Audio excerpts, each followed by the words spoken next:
Bonjour à tous et bonjour à toutes. J'espère que vous allez bien, que vous êtes en forme, que vous êtes toujours en vie et pas trop exploité, pas trop dépouillé. Et je vous souhaite un minimum de respect de la part de nos dirigeants. En tout cas, j'espère qu'ils ne vous impacteront pas, ou le moins possible présentement et à l'avenir. J'espère que donc surtout que vous avez encore le moral, comme toujours. On pose la question, on l'évoque, mais c'est toujours pour histoire de ne pas penser être seul et qu'on est plusieurs à comprendre l'écroulement et l'enserrement des criminels qui dirigent ce pays, ce monde. Petit à petit, tous les jours, chaque instant, on sait que ça existe, mais si on fait le constat, déjà c'est un bon début, puis si en plus on sait qu'on est plusieurs, ça peut aider. Et c'est le but de mes vidéos d'ailleurs, quand je fais ça, c'est surtout pour essentiellement pour cela. Donc petit cadre aujourd'hui, pour ceux qui ne connaissent pas, ben, vous allez découvrir un endroit sympathique, et pour ceux qui connaissent, je vous apprends rien. Donc alors, vous voyez qu'on est un peu dans un cadre un peu assez champêtre, pour ne pas dire campagnard, voire même à la montagne. Effectivement, nous sommes à la montagne, plus ou moins 1200-1300 mètres d'altitude, aux environs de plus ou moins. Et vous voyez peut-être que le cadre ressemble plutôt, enfin ça ne ressemble pas trop à une ville, mais plutôt à une ancienne ville. C'est des ruines, hein, et c'est des ruines romaines. Donc je suis actuellement dans la cité antique de la ville de Djemila, ou Djemila, on le dit comme ça ici, et c'est en Algérie, dans le nord de l'Algérie, le nord-ouest, est de l'Algérie, pas très loin de la ville de Sétif et de La Alma, pour ceux qui connaissent. Donc c'est l'une des plus grandes cités antiques, donc plutôt cité romaine, donc qui en dehors de l'Italie, qui soit encore, c'est l'une des plus grandes en taille et qui soit à peu près correctement conservée, même si il y a plus grand chose qui tient, mais c'est quand même relativement bon état. Donc j'avais envie de faire une petite vidéo dans ce cadre-là, parce que c'est pas tous les jours que je visite cet endroit, et puis je trouve que le cadre est assez original. Donc voilà. Alors je vais pas trop bouger parce que j'ai pas mon, comment on appelle ça là, le stabilisateur, j'ai mon téléphone, je le tiens en main. Donc je vais sûrement bouger, mais pas trop, j'espère. Et ça sera sympa que j'ai un peu me balader, histoire de montrer un peu d'autres choses que de cette vue générale. Mais le problème, c'est que voilà, ça va être dégueulasse, ça va gigoter. Donc je vais peut-être le faire, mais voilà, je vais surtout mettre des plans de coupe que j'ai fait. Bon, je vais monter donc cette vidéo forcément, et je vais insérer des plans de coupe pour donner un peu plus de valeur et d'attrait et d'intérêt sur cette vidéo. Donc je voulais faire un petit point rapide, comme toujours je dis ça, mais en fait là je suis limité par mon temps, par mon téléphone, donc la batterie. J'en ai besoin aussi pour rentrer chez moi ensuite, donc pour être joignable et pour contacter des transporteurs éventuellement, c'est mieux parce qu'à pied c'est un peu loin. Et donc voilà, donc je vais pas m'éterniser 300 ans. Et je voulais faire juste un petit point. Là actuellement, bon, on est, je sais même pas, on est comme le 12, on est le 11 novembre, pardon. À l'heure où j'enregistre, on est le 11 novembre. Donc aujourd'hui, jour de la fête de l'armistice, n'est-ce pas, de 1914-18, de la Première Guerre mondiale. Et donc hier, le 10, nous avons appris avec une très grande surprise. Oh là là, qu'est-ce que j'étais surpris. On l'a pas vu venir. C'est la libération de Willow. Vous connaissez pas Willow? Vous savez, le personnage de la Willow. Moi, je l'appelle Willow de Nagui Bosca. Autrement dit, Sarkozy, le nabo, le gnome. Le criminel, délinquant, multirécidiviste, traître à la France, apatride, membre de la communauté des Lumières, et ils travaillent pour leur intérêt, pour cette communauté, mais sans le dire, hein, c'est une cinquième colonne infiltrée, voilà. Et donc on l'a eu pendant 5 ans, on l'a eu aussi ministre de l'économie, ministre de l'intérieur, de l'extérieur, du dedans dehors, de la fin de corps et du faux semblant. Enfin, il a tout fait. Il a surtout tout détruit. Et aujourd'hui, il y a encore des gens qui lui envoyaient des lettres pour le soutenir et qui trouvaient ça injuste qu'il soit mis en prison parce que c'est honteux d'avoir un président, un ancien président, mais président quand même, de la France en prison, c'est normal. C'est pas normal pour eux. Donc il peut faire ce qu'il veut, il peut faire toutes les plus grandes infamies, et il sera absous par l'opinion politique. Enfin, c'est toujours les mêmes personnes, hein, c'est pas, ça correspond à ceux qui votent encore, et c'est ces gens-là qui pensent que c'était quelqu'un de bien. Ils n'ont pas compris sa traîtrise et la trahison qu'il a commis. Parce il en a fait des trahisons, hein. Il les a fait passer pour des actes d'intérêt public et national, alors que c'était juste de la trahison, de la haute trahison. Mais bon, il a même abrogé le principe justement de la haute trahison. C'est Sarkozy qui l'a abrogé, hein. J'ai pas les dates en tête, mais c'est ce qu'il a fait. Donc c'est quand même incroyable, mais vrai. Et donc ce type-là, bah, apparemment, la prison c'est trop dur pour lui, donc il a été libéré hier, donc le 10. Donc il a dû être libéré plus tôt ce matin. Ça a été annoncé le 10, donc peut-être qu'il l'a fait, peut-être qu'il est sorti, je veux dire, hier soir ou ce matin, je ne sais pas. En tout cas, toujours est-il qu'à l'heure actuelle, donc il est sorti là, on est en fin de matinée, début d'après-midi. Il doit vaquer à ses occupations de criminel, donc je ne sais pas lesquelles, mais je me doute bien qu'il travaille pour, surtout pour ses employeurs, donc les membres de sa communauté. Et il faut le rappeler encore, hein. Sarkozy, il est tout sauf ce qu'il annonce, hein. Il joue un rôle, il va donner le change, mais c'est un traître à la nation. C'est un des pires ennemis de la France. Mais les gens ne comprennent toujours pas ça. Bon, on va pas le répéter. Je vais pas faire son cursus historique, généalogique et professionnel, entre guillemets professionnel, parce qu'il est en mission, hein. C'est pas une profession, c'est un acte de foi, c'est une dévotion. Son parcours politique et tout ce qu'il a, toutes les actions qu'il a commises durant son parcours sont une dévotion, tout simplement, rien d'autre. Évidemment, il a été rémunéré en conséquence. Il faut bien qu'il vive, et puis il faut bien le faire tenir. Tous les agents, on les fait tenir avec l'argent, mais c'est quand même un acte de dévotion, quoi qu'il arrive, qui est toujours déguisé donc. Alors là, j'entends l'appel à la prière et j'entends les coqs chanter. Alors, je ne sais pas si on est en France ou au bled, mais j'ai à gauche de moi l'image, l'appel à la prière. Il y a le village là-haut, qui est par là. C'est une petite ville, hein. Djemila, c'est tout petit, hein. C'est un petit village. Donc là, je ne sais pas si on voit mon doigt là. Là, ici, c'est le village. Ah bah voilà, là on entend l'autre, c'est une autre mosquée.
Voilà, je reprends parce que pendant l'appel à la prière, alors ça redémarre dans une autre mosquée, un peu plus loin. Et voilà, en live. Donc,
je pense que là c'est bon.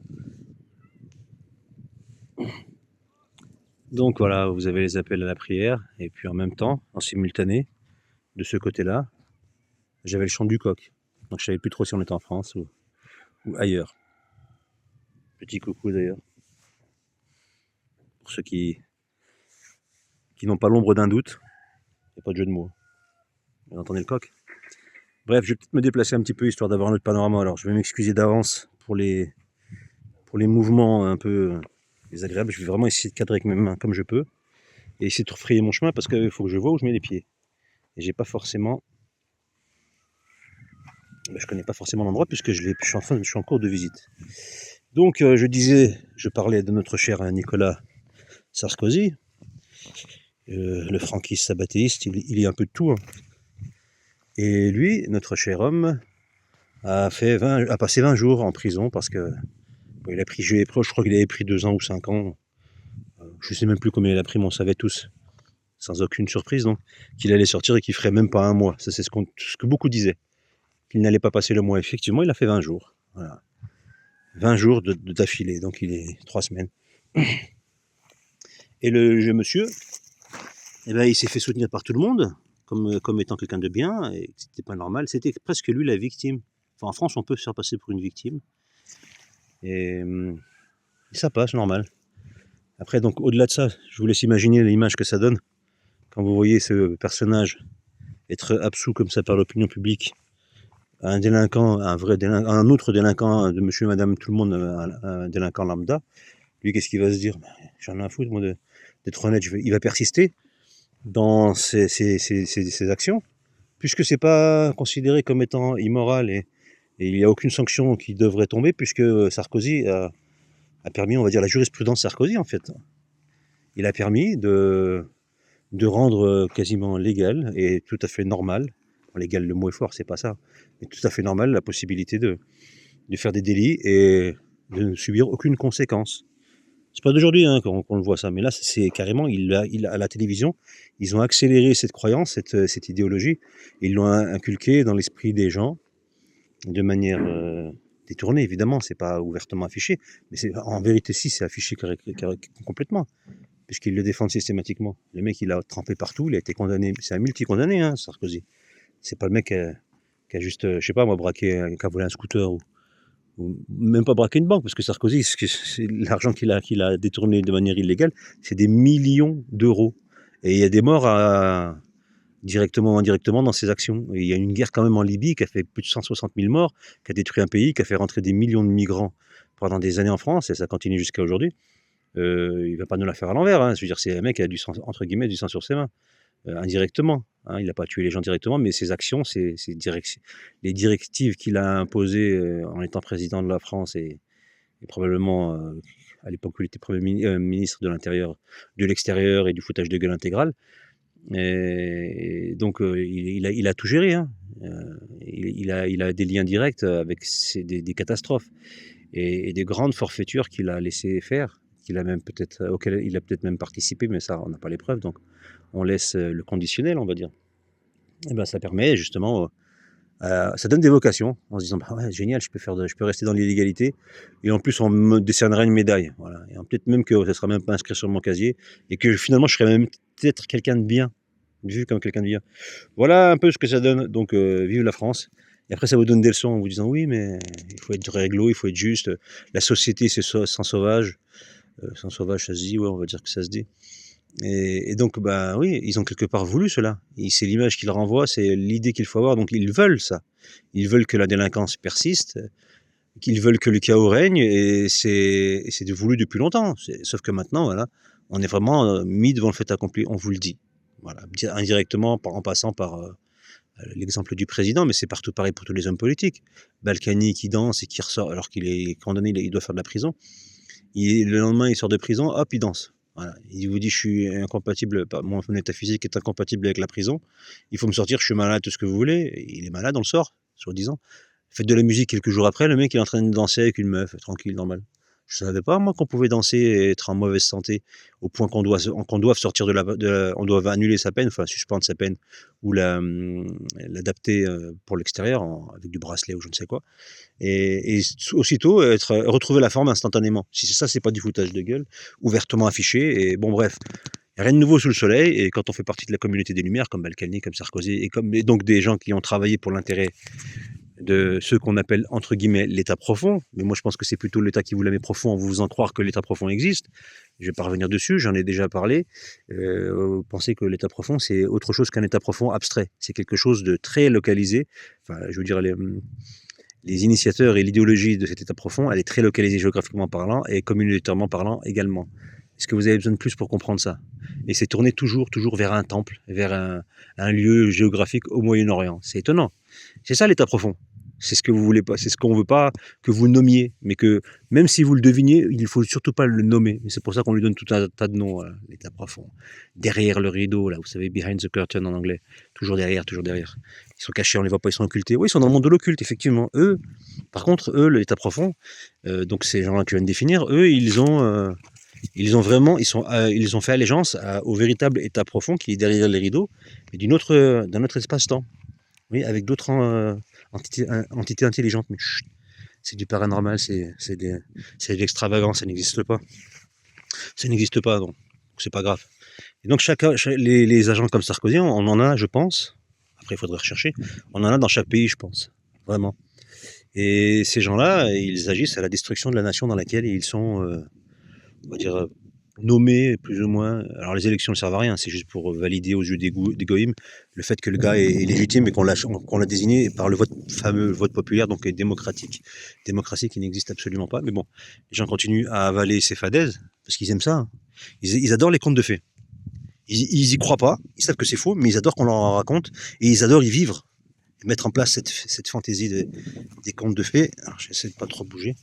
Ils aiment ça. Même s'ils sont adultes, hein, peu importe, à la base, les contes de fées, les légendes, tout ça, c'était pour divertir les enfants. Les fameux contes Grimm, etc. Et toutes les autres histoires qu'on a tous plus ou moins entendues, étudiées, et dont on a regardé les films et lu les livres. On sait que c'est des contes pour enfants. Mais là, on les a adaptés aux adultes et dans la vie réelle. Voilà, c'est même pas pour raconter des cracks. Hein. C'est incroyable comment on se fait bananer alors qu'on est des adultes qu'on s'entend pas forcément, mais finalement on le devient en fermant les yeux et en faisant semblant de pas comprendre de quoi il en retourne. En se disant non, c'est des gens normaux, ils sont commandités par aucune idéologie, ils n'ont pas d'employeur, c'est nous qui sommes leurs employeurs. La preuve, c'est que dès qu'on ouvre nos gueules quand on n'est pas d'accord avec ce qu'ils font, bah, ils vous défoncent la gueule. Hein. Les manifs, alors là j'ai pas de passage, je vais bouger, et ils vous attaquent sans pitié comme si vous étiez leurs ennemis. Et avec votre argent, parce que ces gens-là sont payés, donc les forces de l'ordre sont payées avec notre argent. Mais nous, on est là, ouais, non, c'est la démocratie. 2005, la démocratie, bon, on l'a bien vu, et Sarkozy, justement, parce que c'est une de ses forfaitures. Il en a fait tellement qu'on les oublie, et elles reviennent au fur et à mesure. Là, le traité de Maastricht, traité européen, 2005, il fallait voter, on a dit non. On a dit non, et Sarkozy, il a dit bah non. 2007, il a dit, ben voilà, vous avez dit oui. On lui dit non, il entend oui. C'est génial. Alors ça, je pense que c'est, en vérité, je vais pas faire mon expert, je n'y connais absolument rien. Vous voyez, c'est une espèce de vasque. Aucune idée, peut-être qu'il devait moudre du grain dedans, mais je suis pas sûr. Enfin bref, ceux qui connaissent l'archéologie et qui connaissent bien les cités romaines, ils doivent savoir de quoi il en retourne. Moi, personnellement, je suis pas calé du tout. J'aime bien visiter, mais je suis pas calé du tout. Ça, par contre, je sais que c'est un temple. Ce qu'on voit ici, ça, c'est un temple. Je sais plus de quelle divinité. Enfin, c'était des cités... justement, qui étaient en contact avec le monde occulte. Pour ceux qui dorment, hein, je vous le dis juste, hein, ils avaient tous des divinités qui les adoraient dans leur cité, et c'était c'était du paganisme, hein, et ils étaient vraiment, chaque région avec son dieu, donc ils avaient leur temple, alors un ou des dieux, hein, souvent, régulièrement, ils étaient plusieurs, il n'y en avait pas qu'un seul. J'essaie de cadrer très proprement.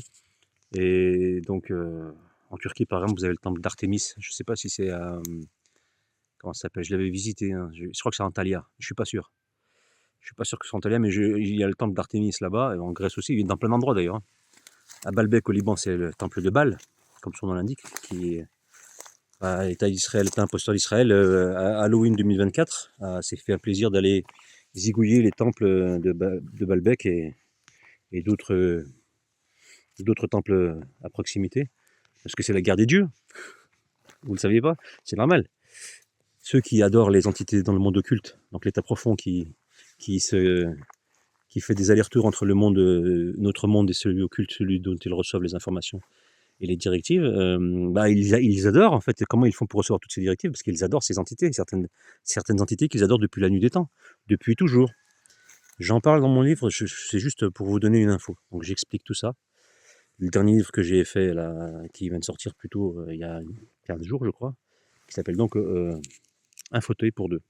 Alors c'est pas avec Eddie Murphy, c'est pas un film aux États-Unis, c'est une histoire, c'est notre histoire, votre histoire, raconter sous un prisme totalement différent, puisque moi j'ai enlevé les œillères et je vais direct au fond des choses, tout simplement. Alors là, on voit peut-être un peu mieux. Voilà le temple. Après, j'y descendrai peut-être si j'ai de la batterie. Je ne vais pas faire une vidéo de 3 heures. Et donc, on le voit ici même. C'est quand même vachement bien conservé, hein. Alors, je ne sais pas si ça rend bien au niveau de l'ampleur de la cité. C'est une des cités, comme je le disais en introduction, en dehors de l'Italie, de la péninsule européenne, en dehors de l'Europe, pardon, la péninsule européenne, n'importe quoi. En dehors de l'Europe, il est les plus étendu et l'une des mieux conservées. C'est vraiment un endroit. Alors, c'est des pierres, hein, évidemment. Et quand vous voyez toutes les ruelles. Il y a des rues, on les voit très bien, c'est pavé, etc. Les chambres, les appartements, il y a des immeubles, enfin, des immeubles là-bas. Je pense que c'était des maisons ou tout ce qui est ici. C'est sûr, je sais pas, il doit faire 10 hectares, quelque chose comme ça, peut-être plus, je sais pas. Et ça, c'est la ville elle-même. Après, vous avez d'autres choses aux alentours, mais elle a été construite, cette ville, dans une vallée. Comme vous pouvez le voir autour de moi, c'est vraiment une vallée. Enfin, une vallée. Je sais pas comment on peut appeler ça, mais c'est enclavé autour, et il y a des montagnes qui la dominent. Et c'est très agricole, hein. Ça a pas dû changer à travers le temps, cette région-là. C'est très rural, hein, quand vous voyez, quand vous sortez de la ville. Pour venir jusqu'ici, c'est très rural. Il n'y a que des petits villages, des petites villes. Et c'est que des champs, des pâtures. Donc il faut un peu de tout, hein. Et donc alors on m'avait posé la question par rapport au chemtrail ici en Afrique du Nord, en Algérie en particulier. Moi, j'en ai pas vu, et beaucoup de témoignages de gens qui vivent à l'année d'ailleurs nous ont toujours dit qu'ils n'en avaient jamais vu. Après, moi, j'ai vu l'autre fois des nuages un peu particuliers qui n'avaient pas l'air naturels. J'ai supposé que ça en était, mais aucune preuve. Donc, sans preuve, on ne peut pas confirmer. Donc, je pense que moi, je vais rejoindre la masse de ce qu'ils disent les gens. J'ai jamais vu de chemtrail en Algérie, donc il n'y en a pas, hein. Et bizarrement, c'est un peu réservé aux Occidentaux, hein. Posez-vous la question, les amis. Pourquoi ils nous envoient des chemtrails en France et dans toute l'Europe et aux États-Unis aussi, et probablement ailleurs, dans d'autres pays dits occidentaux? Il faut se poser la question. Il y a peut-être un but, il y a quelque chose. Allez savoir. Et donc, on va essayer d'avancer un petit peu. Et donc, voilà, donc je disais à Halloween 2024, nos chers amis, vous savez, le peuple des Lumières avec l'armée la plus morale. L'armée la plus morale. Déjà, armée égale mort. Morale, ça va pas du tout avec la mort, parce que les guerres sont toutes injustes. Désormais, il n'y a plus aucune guerre défensive, hein. Ça n'existe plus. Les seules guerres défensives qui existaient, elles ont existé. Elles n'ont plus lieu d'être. Maintenant que c'est que des guerres offensives et géopolitiques, mais géopolitique, c'est pour des ressources, pour du territoire. Non, c'est fini ça. C'est ce qui sert de cache-sexe. En vérité, c'est des guerres idéologiques religieuses, c'est tout. C'est la guerre des dieux, c'est leur guerre des dieux. Et nous, on est impliqués, l'humanité entière, dans cette guerre des dieux. Voilà. Donc, vous voyez ici un dieu qui a été adoré ici. Enfin, c'est un des lieux de culte. Il y a les temples, il y a les mosquées, il y a d'autres endroits comme ça, qu'on peut appeler, ou même les synagogues, qui sont encore un autre lieu de culte. Les églises aussi. Mais moi, les mosquées et les églises, je les considère comme des lieux de croyance. Les synagogues, c'est différent.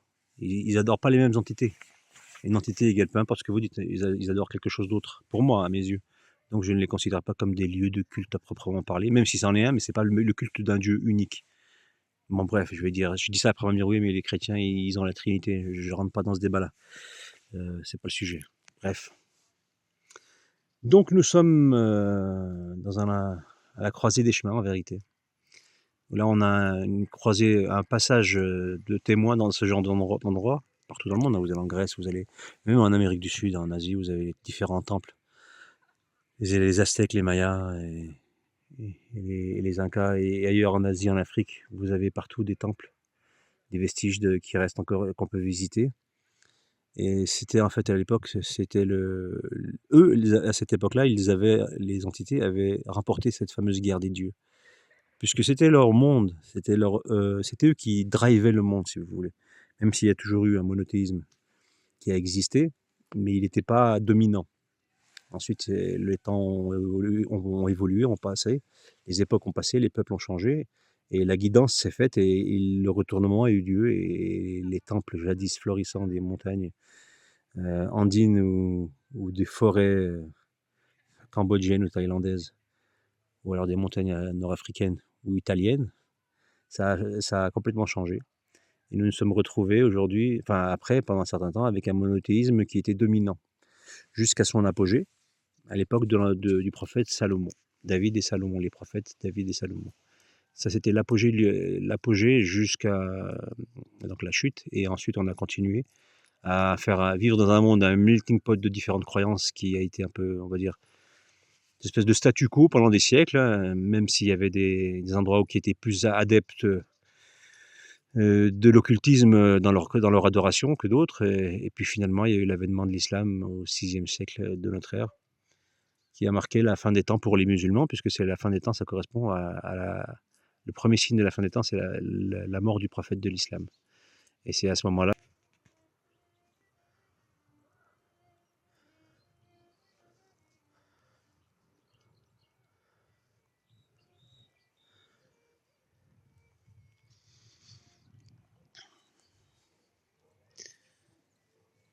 Et donc ici, on n'a pas trouvé de dinosaures, ni d'extraterrestres, mais on a, et vous le voyez en face de vous, le premier stade de football au monde. Eh oui, vous ne saviez pas non plus. Lugan non plus ne savait pas, je l'informe. Et à tous ceux qui étaient un peu dans le déni, le premier stade de football version moderne, mais il était là, il y a 2000 ans. Bon, il y a encore des piliers au milieu C'était la mode, ils aimaient foutre des piliers partout. Et là où il y avait un endroit, on mettait un pilier, ça faisait partie de la civilisation. Après, en Europe, on a remplacé les piliers par des piliers de bar, dont un certain Jean Hennebourg, philosophe éthique, lui qui doit être... il y en a partout, hein, c'est pas le seul exemplaire, mais lui, il fait de la philosophie, Mouskin. Paix à son âme intellectuelle. Donc voilà, vous le saviez pas, les Anglais n'ont rien inventé. Voilà, les terrains de foot étaient là. Bon, c'est un terrain qui est carré apparemment, et il n'y a pas de but. De toute façon, quel est le but dans la vie? On ne sait pas. Il n'y a pas un but, il y a des buts, et si on sait où on va, c'est bien. Mais après, on n'a qu'un seul objectif, c'est chiant. C'est d'en avoir plusieurs, ça peut être mieux. Donc le but, ici, ils avaient décidé de ne pas en mettre, tout simplement. Donc tu marques où tu veux, comme tu veux, à peu près, c'est comme le code de la route. C'est comme tout, chez toi et chez moi et chez toi. Le trottoir, il a décidé de prendre son indépendance sur la logique, hein. Les trottoirs en Algérie, c'est l'anarchie. Et les terrains de foot aussi, ils sont à l'image, voilà. Comme les sacs plastiques qui volent partout, ils décident d'aller à la poubelle. Non, c'est mieux d'aller dans les champs. C'est très bien.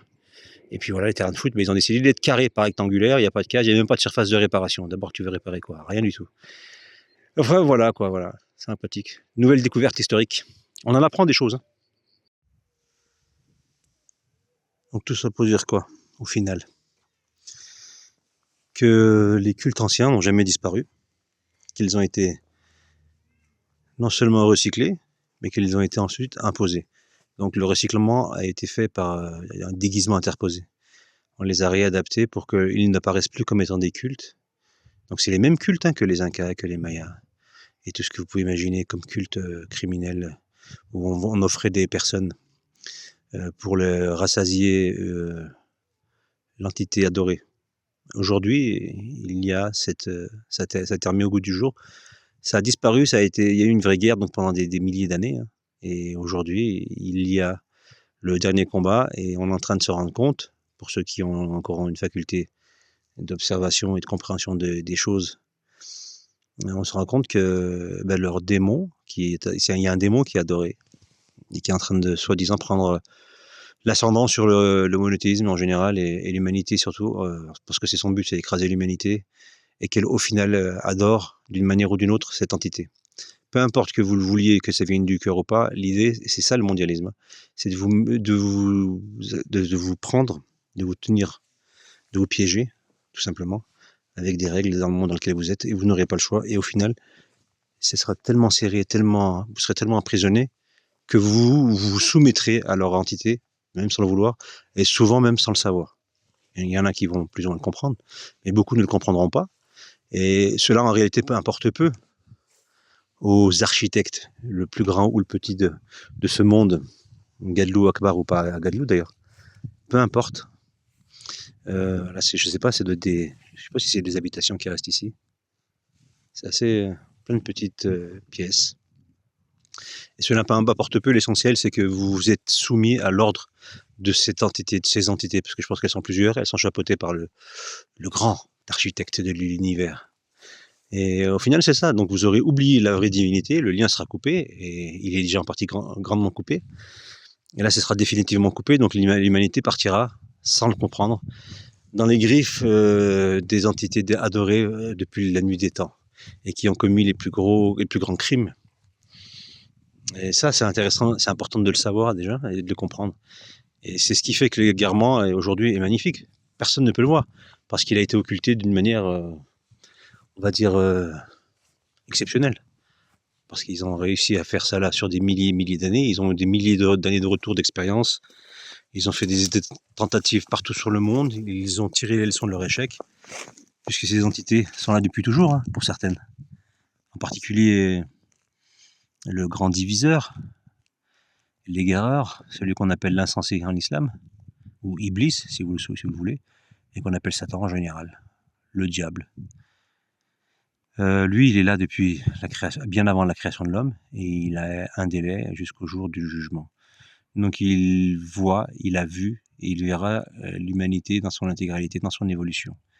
Donc vous imaginez qu'avec une expérience aussi gigantesque, on apprend, c'est une expérience unique. Il n'y a aucune créature sur cette planète qui peut se targuer d'avoir une expérience aussi incroyable et aussi complète de la vie en général et de l'humain en particulier. Il nous connaît mieux que nous nous connaissons nous-mêmes, excepté le Créateur. Satan nous connaît mieux que nous-mêmes.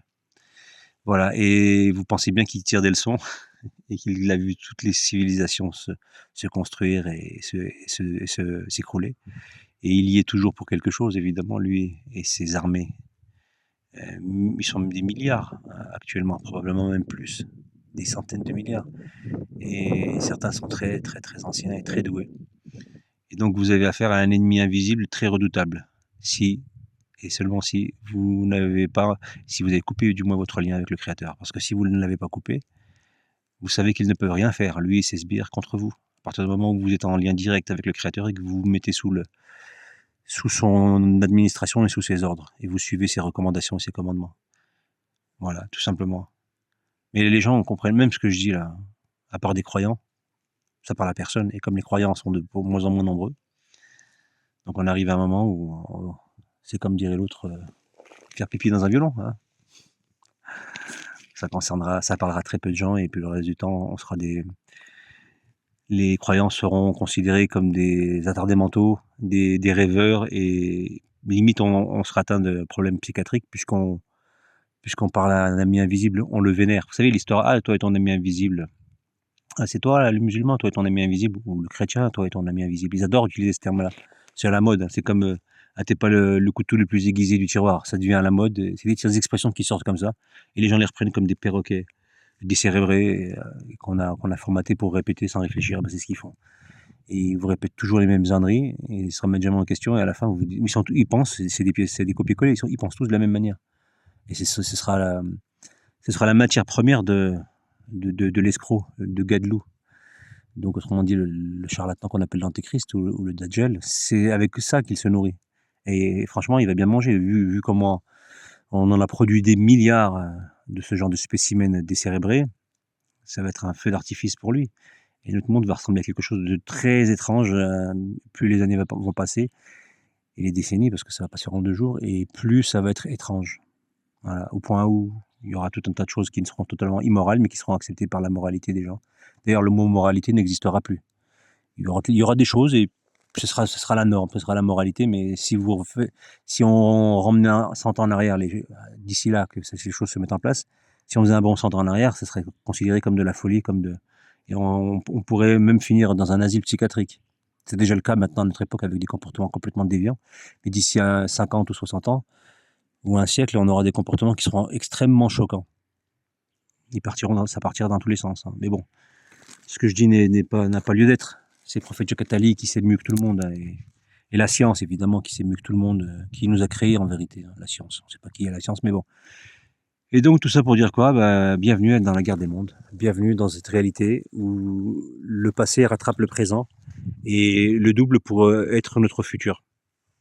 Donc dans cette guerre des mondes, vous allez voir que les croyants vont finir par être attaqués de toutes parts, mais beaucoup plus violemment que ce qui est déjà le cas actuellement. Ça va complètement prendre une autre dimension. Ça va pas aller en s'arrangeant. Il restera des refuges quelque part, sur cette planète. Est-ce que ce sera ici ou dans des régions comme celle-ci ou ailleurs? Dieu seul le sait. Mais si vous avez envie de vous épargner, vous et votre descendance, directe ou indirecte, cette épreuve gigantesque, il n'y a pas grand-chose, hein. Il faut aller monter, monter, monter dans les montagnes ou monter ailleurs, spirituellement. Il va falloir partir, s'éloigner, s'isoler, pas complètement évidemment, parce qu'on ne peut pas vivre tout seul. Et voilà, vous avez compris. Voilà, c'est tout ce qu'il nous restera à faire. Ça peut être bien, ça a l'air compliqué comme ça a l'air dangereux. On ne sait pas, où on va aller, on ne sait pas à quelle sauce on sera mangé du moins. On sera à la merci de tous les dangers, et surtout si on s'isole entre guillemets, parce qu'il ne faut pas s'isoler tout seul, hein. S'isoler tout seul, ça ne veut rien dire. Il ne faut pas s'isoler complètement, il faut rester en groupe, mais quitter les grandes villes, les grandes agglomérations, ça tout le monde le sait. Et être dans des petits endroits assez reculés, mais vivables évidemment, et en petite communauté. Voilà, il faut plutôt le prendre dans ce sens-là. Et voilà, donc je ne vais pas en rajouter 300 ans, j'espère que le cadre vous a plu. Je filme comme je peux avec mes petits bras musclés, hein. On essaie de pas trop trembler, et que ça rentre bien, ça fera une petite visite sympathique en même temps. Ici par contre c'est vraiment très très très naturel. C'est encore assez naturel dans certaines régions, et ça c'est sympathique. C'est très agréable. Et il fait donc, je sais pas, il doit faire 27-28 là. C'est l'Afrique du Nord, hein. Région montagneuse, on est loin de la mer, hein. Enfin loin, non, une centaine de kilomètres de la mer. Ça reste agréable. Que des vignes, non, pardon, des prairies, des champs, de la forêt. Et on est loin de la circulation, c'est agréable. Et ce lieu n'a pas été choisi par hasard. Il y a des énergies qui sont ici, vous connaissez le principe des énergies, hein. Les temples cultuels ne sont pas là, ne sont pas créés, d'ailleurs tous les temples sont cultuels, hein, ne sont pas le fruit du hasard. Il y a une réflexion, il y a eu des raisons géologiques et d'énergie qui valident la construction d'un temple. Parce que le monde occulte est basé sur l'énergie. Les gens ne comprennent pas encore. Et le New Age nous a volé cette idée d'énergie, de canalisation, de transmission. Et ils l'ont évacué, ils l'ont rendu totalement insensé et connecté sur du vent. Ils l'ont déconnecté justement de la réalité pour en faire un business et pour égarer des gens. Voilà. Tout ce qui est énergie en général et qui fait partie de ce genre d'univers. Donc New Age, vous pouvez le fuir comme tout, il vous expliquera tout sauf la réalité. Les énergies existent et elles sont le fruit, elles sont l'utilité du moins de ce monde occulte qui passe par ces énergies électriques, électromagnétiques, etc. Donc c'est leur véhicule tout simplement et c'est leur source d'énergie justement aussi.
toujours pareil dans les lieux comme ça. Il y a toujours des incivilités. Donc ils gravent leur nom sur les portes, sur les pierres, je ne sais où, en pensant que c'est intelligent. Après, vous avez ça partout, hein. Si vous allez visiter l'Alhambra, je l'ai visité il y a une vingtaine d'années. C'est pareil. Il y a des noms qui sont gravés, de la détérioration partout. Donc là, ici, on est dans le temple. Donc ça doit faire au moins 15 mètres, si c'est pas plus, de hauteur. C'est pas très grand. Ils déclarent leur amour. Pourquoi pas. Ils mettent leur date aussi. Alors ce qui est marrant, c'est que... Donc c'était pendant le Covid, hein, 4 octobre 2020. Je pense que c'est ça, hein, c'est le Covid. Ouais, c'était le Covid, première année du Covid. Le coco vide, très très vide, ils se foutaient de notre gueule. Donc ça c'est dans tous les cultes, les temples paganistes. Ils se sont inspirés de la construction du vrai temple. Alors comment ils l'ont fait? Mystère et boule de gomme. Mais les temples du divin unique, ils ont déjà été construits avec l'apparition de l'homme sur Terre. Adam a dû participer à cela, évidemment, et sa descendance. Et très rapidement, les entités ont copié ce schéma-là pour le détourner, évidemment. Donc quand vous voyez dans la description de la Torah, la description du temple de Salomon, bon, vous savez déjà que c'est totalement artificiel et faux. Et ils ont également, dans le temple, il y a le Saint des Saints. C'est-à-dire que c'est une petite pièce dans le temple qui contient les reliques. Donc l'Arche d'Alliance, qui est contenue dans ce lieu qui s'appelle le Saint des Saints, et c'est la condition sine qua non pour pouvoir ensuite introniser le Messie, c'est d'avoir reconstruit le temple, d'avoir mis dans le Saint des Saints l'Arche d'Alliance. À ce moment-là, il y a tout un processus, hein, je résume. Et au final, salut les pigeons, ou les moujons, ou les jonpis, je ne sais pas comment on peut les appeler. Et c'est dans ce lieu qui s'appelle le Saint des Saints, donc c'est ça qui validera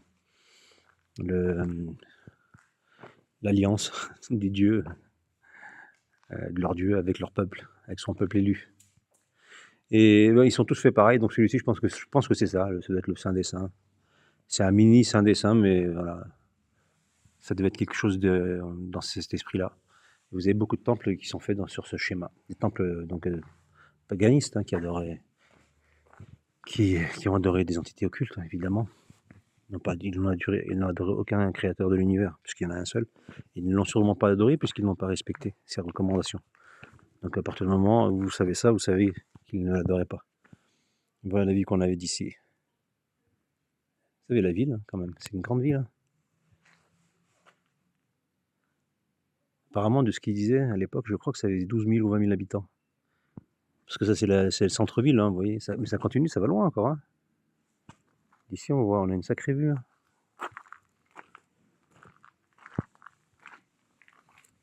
On va essayer de pas de se vautrer parce que ça descend méchamment. Là, le temple, il continue, là. Il restait des choses. C'est toute l'enceinte du temple. Oui, ça continue jusqu'en bas. Voilà, et ça va encore, on ne voit plus, mais ça continue là-bas encore. Donc toute la vallée, enfin l'espèce de vallée, quoi. Donc entre 12 000 et 20 000 habitants, je ne sais plus trop. C'est une vraie agglomération, assez connue à l'époque, dans la région. Voici le temple. Alors, comme disait Napoléon, selon la légende bien comprise, quand il est arrivé en Égypte, il s'est présenté devant les pyramides de Gizeh, et il leur a dit, ici 3000 ans ou 5000 ans d'histoire vous contemple. Lol et relol. Je pense qu'il ne l'a jamais dit, même s'il l'a dit, ça a dû être déformé. C'est comme Armstrong, un grand pas pour l'homme, un petit pas pour l'humanité, ou à l'inverse, un petit pas pour l'homme, un grand pas pour l'humanité. Fadaise et compagnie.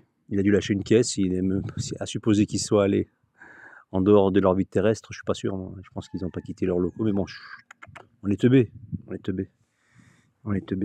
de croire qu'ils n'en sont pas allés sur la Lune. Comme je le disais, on n'arrive même pas à avoir le Wi-Fi d'une pièce à l'autre, mais en 69, ils ont réussi à avoir le Wi-Fi, l'équivalent du Wi-Fi, de la Terre vers la Lune. Ils ont commandé, ils ont discuté tranquille, sans interférence, rien.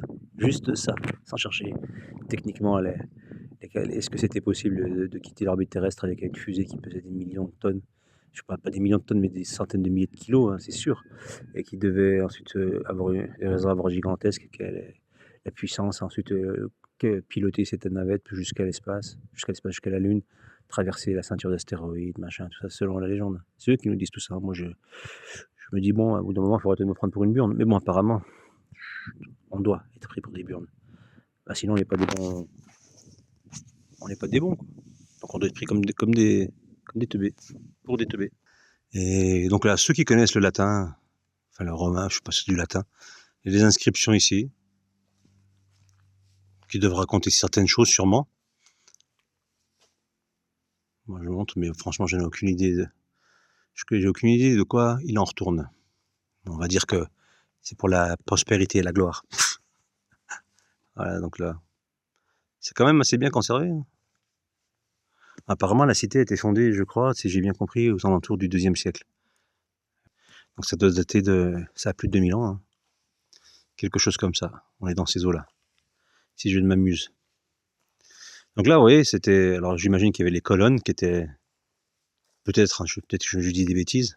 C'était peut-être couvert cette place. Et c'est. Donc là, on est au centre de la ville, je suppose. Enfin, on était dans les. Il devait y avoir des cérémonies ici, des offrandes, ce genre de choses. Peut-être. Et ça, c'était un endroit qui devait servir à ça. Bah, je vois qu'il y a des piliers qui restent. Donc ça devait être des. Oui, il y avait des colonnes ici. Comme celles qui sont à côté. Qui soutenaient donc un muret, un mur. Il devait y avoir aussi une espèce de couverture, une charpente ou j'en sais rien. Quelque chose qui couvrait et ça devait être. Il y avait tout un protocole à suivre pour honorer le culte de leur dieu de l'époque, quoi. Et donc là, vous voyez, c'est l'autre partie de la ville plus basse, parce qu'au-dessus c'était des habitations. Et ici, c'était vraiment le cultuel, peut-être le marché aussi. Il devait y avoir, parce que c'est une grande place, je sais pas si on le voit bien là. Il y a des inscriptions, voilà, c'est sympa. Alors ce qui est bien en Algérie, c'est que vous avez, ce qui est bien, je vais faire mauvaise langue, vous avez des déchets partout. Il n'y a aucun respect. Ça, c'est grave. Des mouchoirs, des cigarettes, des papiers plastiques, des sacs plastiques, tout ce que vous voulez. Ils adorent salir. Ils adorent, je ne comprends pas. Là, il y a une espèce d'arc de triomphe qui est là, donc, avec des inscriptions également. Et donc, à l'époque, et puis il n'y a pas trop de monde ici en plus. Là, il y a deux jeunes à côté, mais il n'y a pas. Puis j'ai vu des gamins. Là, il y a un type au fond. Voilà, ça, c'est ça qui est répugnant. Ce qui me dégoûte, c'est tous les déchets. Les déchets base, ils ont un problème. Alors, dans la rue, c'est encore pire. Quand vous êtes au bord d'une route, vous voyez que. Regardez. Sac en plastique, aluminium, gobelet, papier, carton, voilà. On est dans un lieu touristique, hein. Et il y a des poubelles. Il n'y en a pas beaucoup, mais il y en a. Ils mettent des sacs poubelles directement dans différents endroits pour qu'on les remplisse et qu'on ramasse nos déchets. Mais apparemment, je crois qu'en Algérie, il y a deux sports en Algérie. Il y a la sortie de drapeau, ça pour sortir les drapeaux champions du monde. Et puis il y a un deuxième sport, c'est jeter des déchets. Ça doit être une compétition. Par la fenêtre, directement comme ça en marchant, on s'en fout. On est en voiture, on jette. On marche, on jette. Et si on jette pas, ben on ramasse quelque chose pour qu'on le jette quand même. Histoire de dire qu'on fait pas semblant, quoi. Je trouve ça choquant. Alors vraiment, il y en a plein. Alors je vais essayer de pas me casser la gueule. Et ça sera mieux quand même. Donc là, ouais, il y a un sac plastique, un sac poubelle là, juste en face. Et il faut jeter ses déchets, mais bon, ça reste pareil, ça continue. À côté, hein, vous avez une espèce de sac poubelle.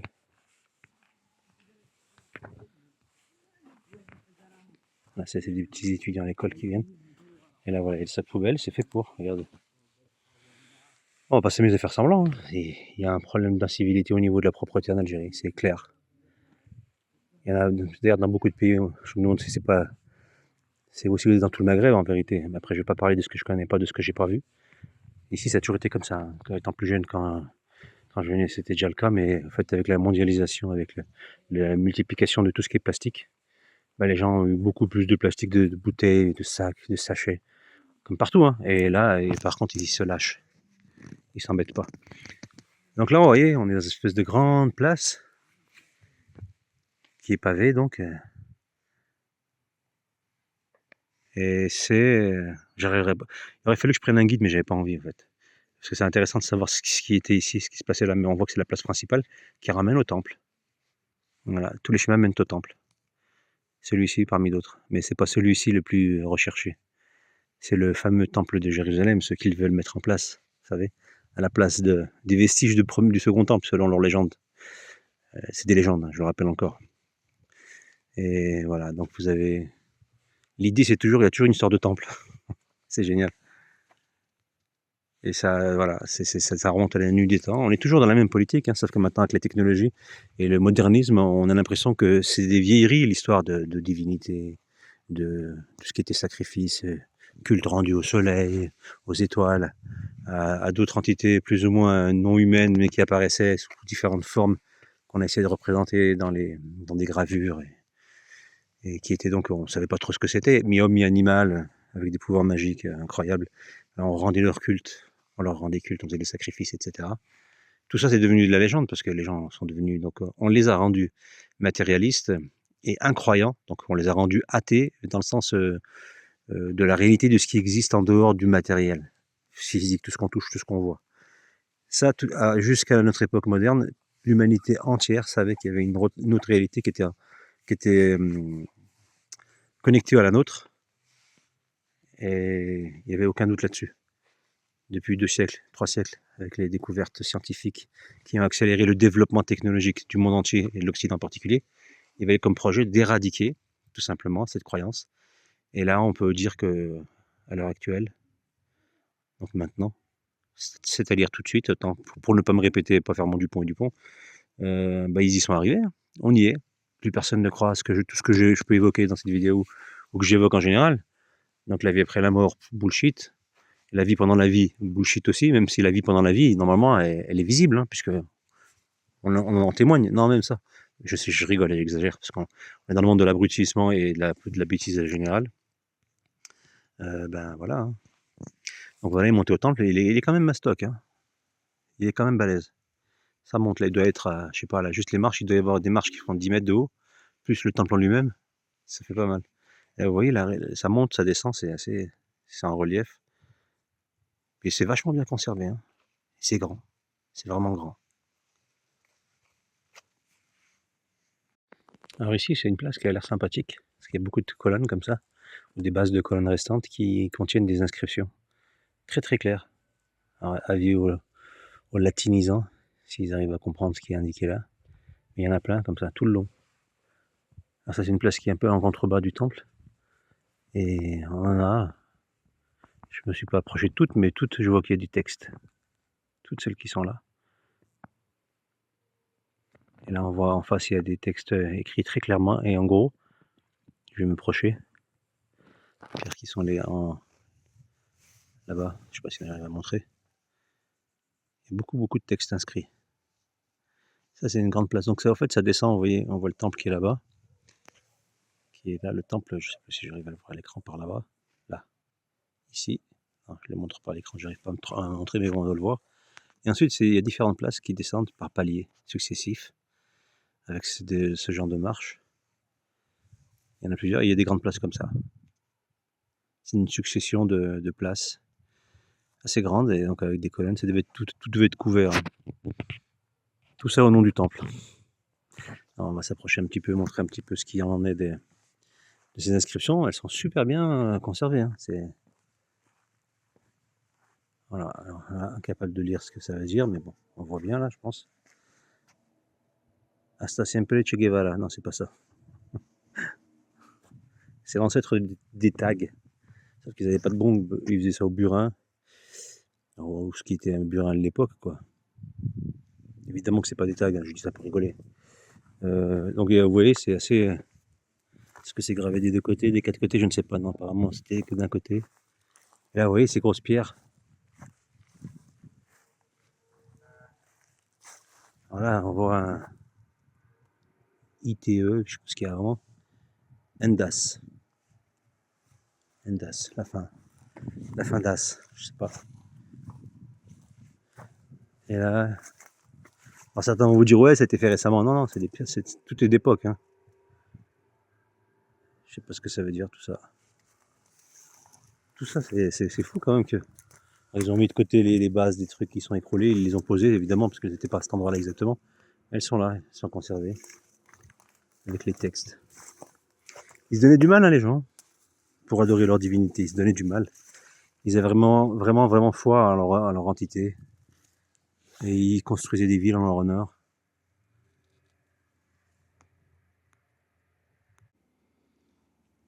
Ils construisaient des villes quand même en leur honneur pour faire plaisir à leurs démons, enfin à leurs démons, à leurs dieux. Alors, on va faire semblant d'être neutre. Difficile d'être neutre quand on connaît la réalité des choses. C'est cette neutralité qui nous a flingués dans notre monde actuel. On refuse d'appeler un chat, ou un démon, un démon. Enfin, on refuse pour certaines choses. Ça dépend à qui on a affaire. Là, vous voyez cette pierre-là, avec l'inscription qui est indiquée là. Je ne sais pas exactement ce que ça veut dire. Mais juste ça, bon, ça a dû être fait, je ne sais pas, peut-être que c'est moderne cette fente-là. Mais la pierre en elle-même, vous pouvez toujours vous accrocher pour la bouger. Elle n'est pas immense, elle doit faire moins d'1 mètre, je pense, sur 50 cm de large. Mais bon courage, ça bouge pas. Alors imaginez les Égyptiens avec leurs pyramides. Si c'est des blocs de pierre comme ça, taillés. Bon, après c'est faisable, hein, humainement c'est faisable, c'est pas un problème. Mais il faut du matos, il faut des gens, des bras. Il y a des ingénieurs qui réfléchissent à tout ça, des architectes qui mettent en place la construction et la façon de construire les choses, avec les outils nécessaires pour pouvoir le faire, évidemment. Et donc voilà, on est dans ce contexte-là, voilà, avec César, ou sans César, peu importe. Ici, c'est clairement des habitations, ou des endroits où on stockait certaines choses. Ça devait être couvert, c'est une multitude de pièces. Il y en a beaucoup. On va circuler, on va voir ce que ça donne. Mais c'est vraiment... j'espère que ça sera regrettable. Pour ceux qui sont spécialistes de tout cela, ils doivent savoir. Il y avait des plaques de marbre, regardez. C'est du marbre, ça. Je pense que ça en est. À mon avis, ça en est. Oui, c'est encore... Bon, les murs ont lâché, mais ça en était. Là, il doit y avoir... Ici, il n'y a pas de... Il n'y a pas de pavage ou de carrelage, mais là, on le voit ici. On voit le carrelage. Il y avait des motifs, etc. Certains sont restés. Hein. On voit bien ici. Ça date d'il y a 2000 ans quand même. Il y a tout un tas de pièces. Là, ça repart dans la ville, sur l'avenue principale. Ça doit être un des axes principaux de la ville. Et là, vous voyez, peut-être des trucs de stockage. Et on repart sur des pièces qui s'enchaînent.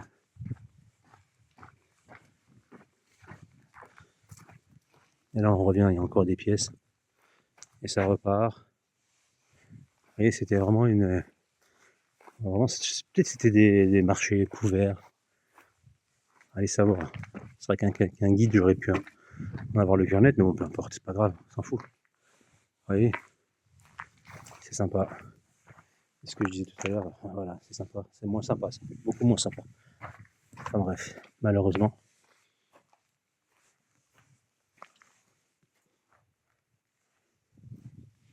Je vous fais visiter. Je vais peut-être intéresser les gens pour qu'ils puissent venir. C'est quoi ça? C'est une pierre. Voilà, on voit bien. Voilà. Toujours pareil, le besoin de s'afficher, hein, toujours. Je vous affiche pour si peut-être vous vous reconnaîtrez. Voilà. Sympa, hein.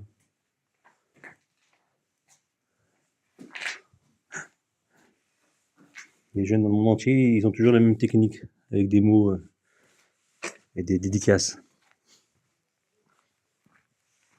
Des pièces, encore des pièces, toujours des pièces. Là, on sort. Là, ça doit continuer par là.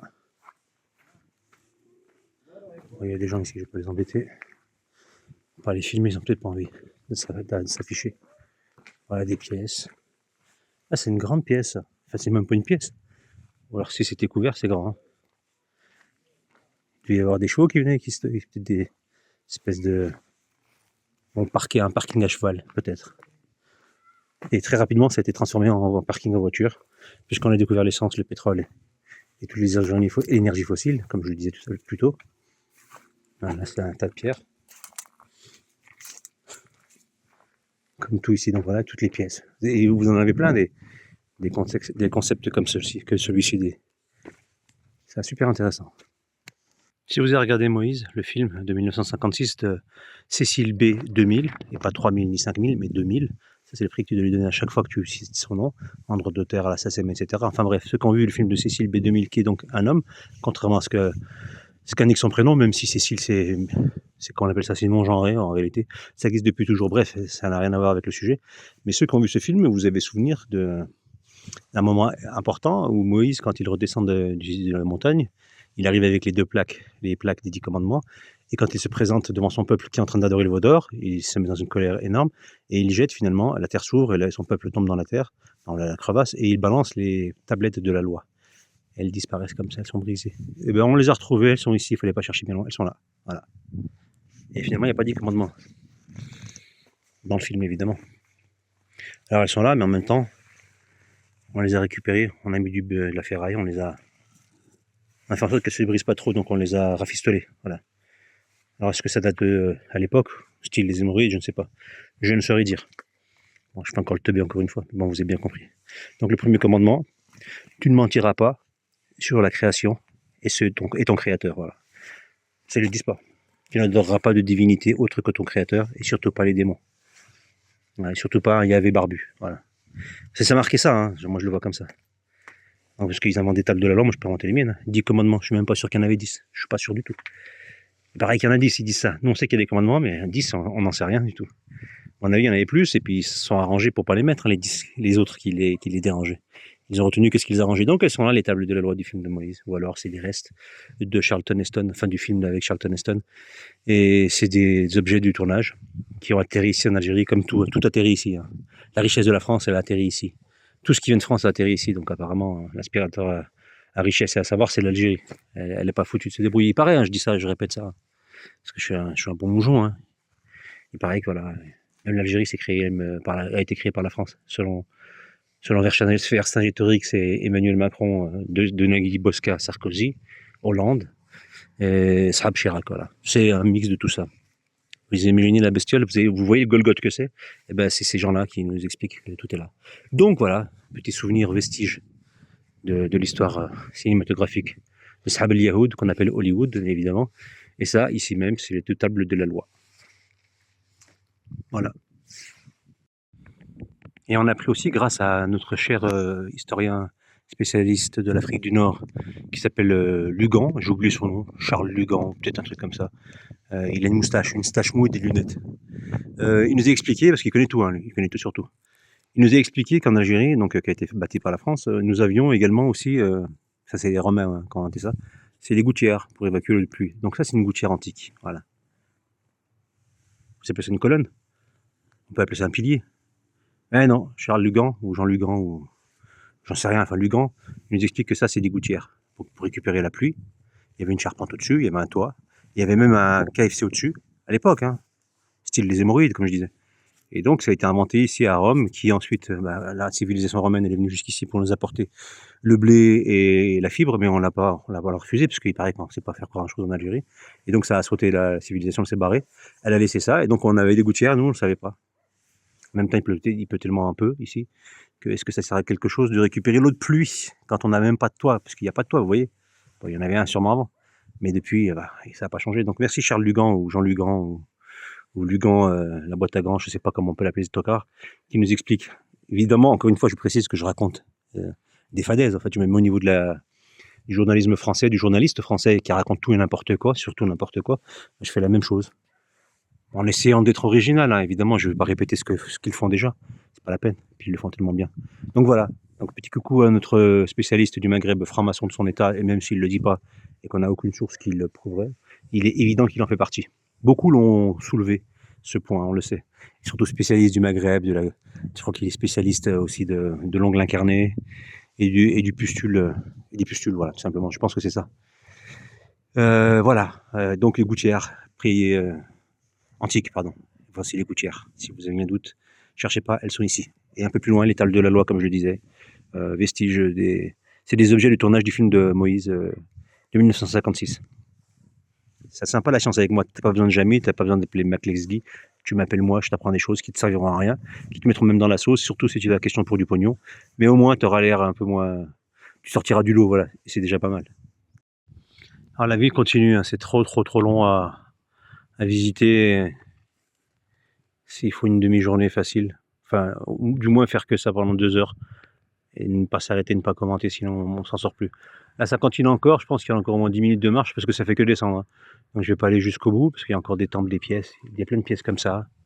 Je ne sais pas à quoi ça correspond. Est-ce que c'est des, peut-être que c'était des thermes. Il doit y avoir tout, hein, tout ce qu'une ville doit comporter comme lieu. Donc des places de marché, des réserves, des endroits de stockage, j'imagine. L'équivalent des hôpitaux, il doit y avoir des bains, etc. Voilà, des thermes, toutes ces choses-là. Et des habitations, évidemment. Donc il y en a partout. Vraiment partout, partout. Comme vous pouvez le voir là. Là, il y a une espèce de banc. Je pense que c'est là où on attendait le bus, peut-être. C'est une station de bus, peut-être. Voilà. Bon, vous avez compris que je plaisante, évidemment. Je dis ça à ceux qui pensent que je suis premier degré. Regardez, il y a même le nom de la station. Ça s'appelait, c'est pas un truc de blé, ça? C'est la station du blé. C'est là où tu te fais de l'oseille. Enfin, en France, on dit l'oseille. Ici, on dit le blé, peut-être. Je sais pas. Donc voilà, je vais en rester ici pour la visite. Ce sera déjà pas mal. Mais c'est impressionnant quand même. Elle est immense, cette ville. On va peut-être même descendre par là. Les pavés sont encore bien, hein, ils tiennent bien, c'est vraiment... Parce que tout est pavé. Est-ce que c'est pavé de bonnes intentions? Je ne sais pas. Il paraît que les chemins qui mènent au paradis sont pavés de bonnes intentions. Les chemins qui mènent en enfer sont pavés de bonnes intentions. Ouais. Selon les légendes, mais toujours... Hein. On va dire que la légende, pour le coup, est véridique. On va l'accepter comme ça, comme telle.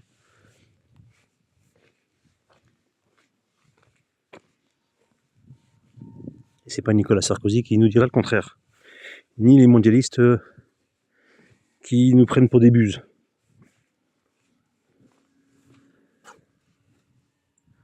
Voilà, ça continue encore. Et...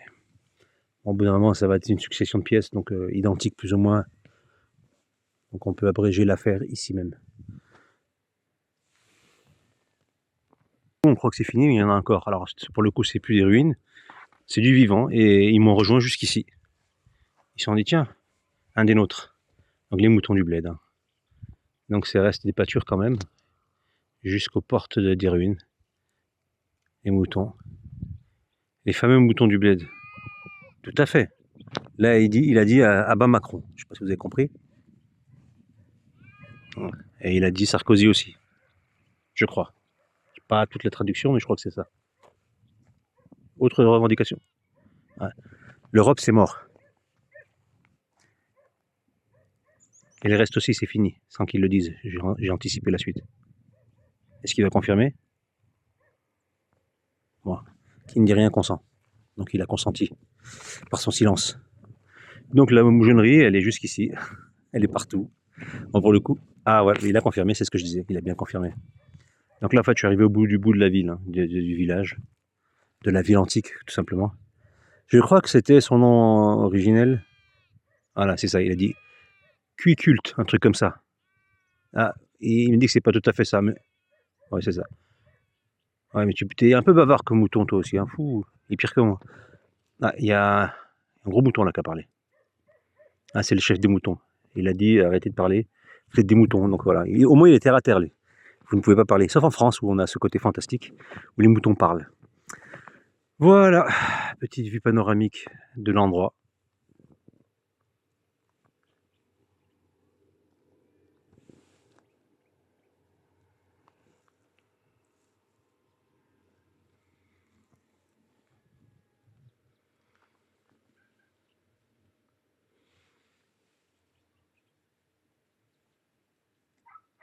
La brebis égarée. Voilà, se dépêche de rejoindre ses amis. Cours, brebis, cours. La vérité est au bout de la prairie. Vas-y, tu vas y arriver. Et c'est pas Sam qui va t'emmener. Référence des années 90. À la télévision poubelle. Récemment, j'avais lu, récemment, en 2006, donc c'est récent, ouais, il y a presque une vingtaine d'années, j'avais lu le Da Vinci Code. Vous vous souvenez, la carotte ésotérique de Dan Brown, l'auteur dont on n'a aucune idée de qui il peut être, si ce n'est à dire vulgariser et décrédibiliser les gens qui veulent expliquer le monde qui nous en sert, le monde de culte qui nous en sert. Lui, là, il a ramené des pistes d'égarement, hein, il les a vulgarisées pour perdre les gens, bref, peu importe. Donc à l'époque, j'avais lu ça, Da Vinci Code, j'avais même vu le film, enfin, c'est de la bouse internationale. Mais j'avais tiré quelques enseignements. en particulier sur les inscriptions que vous pouvez voir ici même. Donc en fait, j'ai appris, grâce au Da Vinci Code, que toutes les inscriptions sur les piliers tels que celui-ci ou d'autres à travers le monde sont en réalité des recettes de cuisine, c'est des ingrédients. Donc là, vous avez 1 gramme, une mini PLT, c'est-à-dire cuillère, un cœur avec barré qu'il faut aimer, hein, évidemment, de cuillère à café, donc, d'essence de salse pareil. Donc ça ensuite, c'est le deuxième ingrédient, mais ça, cet ingrédient-là, il est secret, c'est pour ça qu'il est toujours codé, il est toujours codé DVI, hein, faut connaître. Et ensuite, donc ça expliquait également, donc il fallait tamiser la farine, donc tamiser à ras-bord là, c'est un A, mais c'est un L, on s'en fout, farine, et la partager si possible avec 2 cuillères à soupe d'œufs, d'huile d'œuf, ça c'est encore le mot codé, c'est le même là, évidemment, et c'est marqué t'énerve pas, n'énerve pas, m'atnervesh, comme dirait l'autre, parce que c'est des Algériens déjà, ils savaient que c'était, donc c'est la recette pour les Algériens.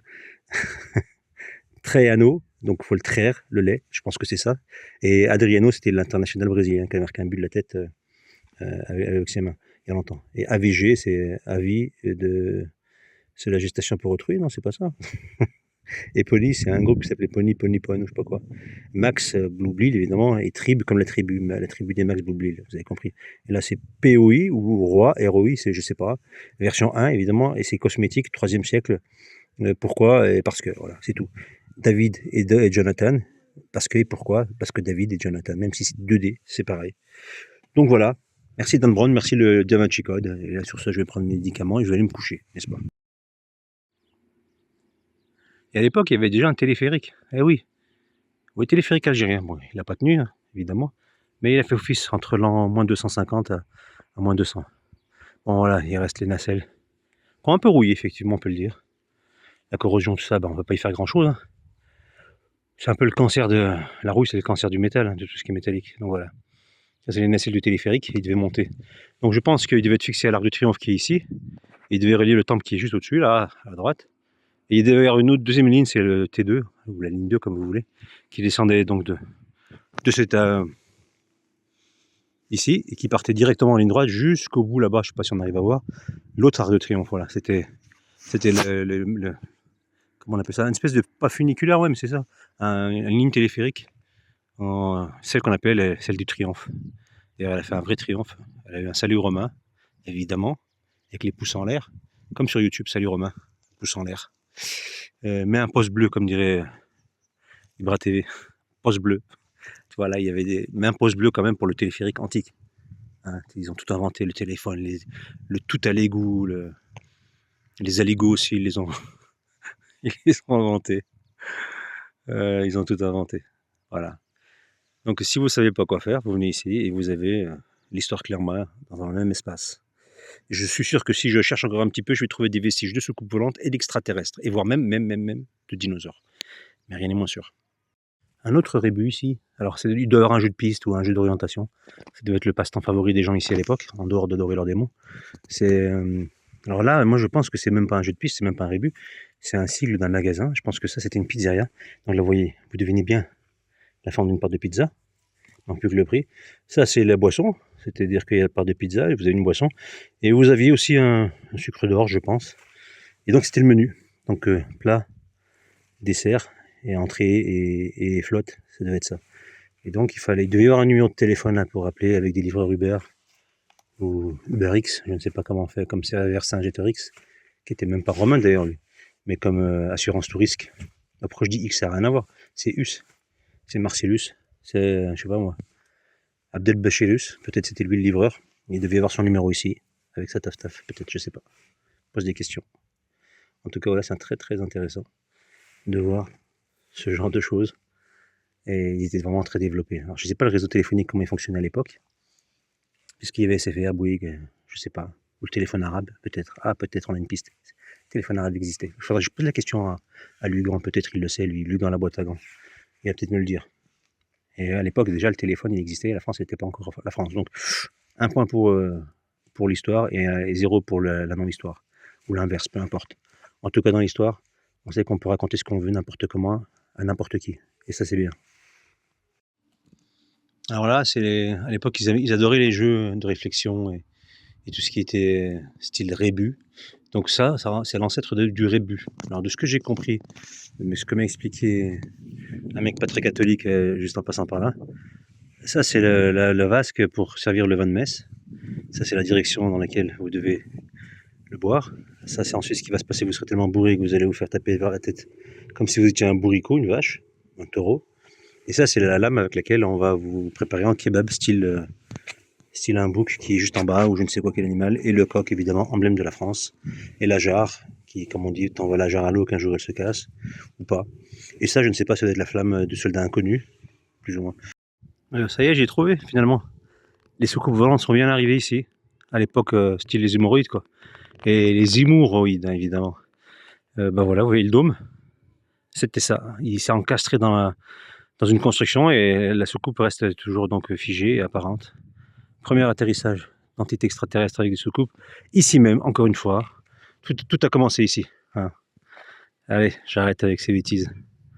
Ça doit être un mausolée, enfin l'équivalent d'un mausolée de l'époque. C'est fermé, on n'y a pas accès, il y a une grille qui le ferme. Ça va être intéressant de les visiter. Je ne sais pas ce que c'est, par contre c'est bien pavé à l'intérieur, on le voit.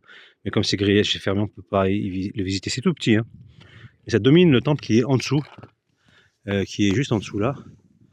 Et la déville elle descend et le temple, on voit la pointe, je ne sais pas si on voit la pointe ici, qui doit apparaître par là je pense.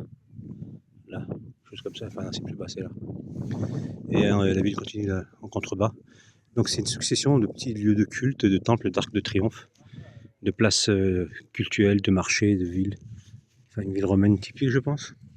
Enfin voilà quoi.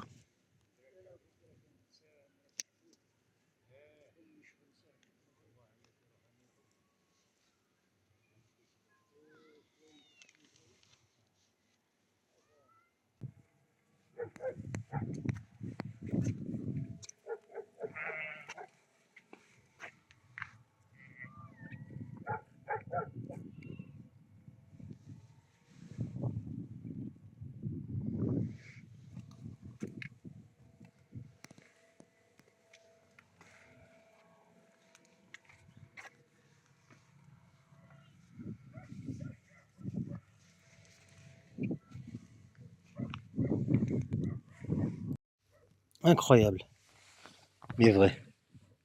Les Romains ils fumaient à l'époque, regardez. Un mégot. C'est bien la preuve que les technologies avancées existent depuis très longtemps, en particulier la cigarette, l'alcool et la chumma, pour ceux qui connaissent.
Vous avez dans l'alignement de ce temple, sur la colline, qui domine d'ailleurs la colline, le minaret d'un autre temple, ce qu'on appelle une mosquée. Donc vous avez dans l'alignement deux adorations, deux lieux de culte, un moderne qui est la mosquée dans l'alignement qui adore le Dieu unique, et juste en face vous avez l'antique. Et à l'époque on adorait ce qu'on appelle des entités qui se déguisent en divinité et qui vivent en réalité derrière le rideau, qu'on appelle désormais, pour le laïciser, l'état profond. Hein. Je ne vais pas en dire davantage parce que juste quand je dis l'état profond, je pense à plein de choses, ça me fait toujours sourire. Et donc voilà, vous avez ça qui se côtoie comme à Istanbul, où vous avez la mosquée bleue. J'avais fait une vidéo là-bas aussi, où juste en face, juste à côté, vous avez les 2 colonnes.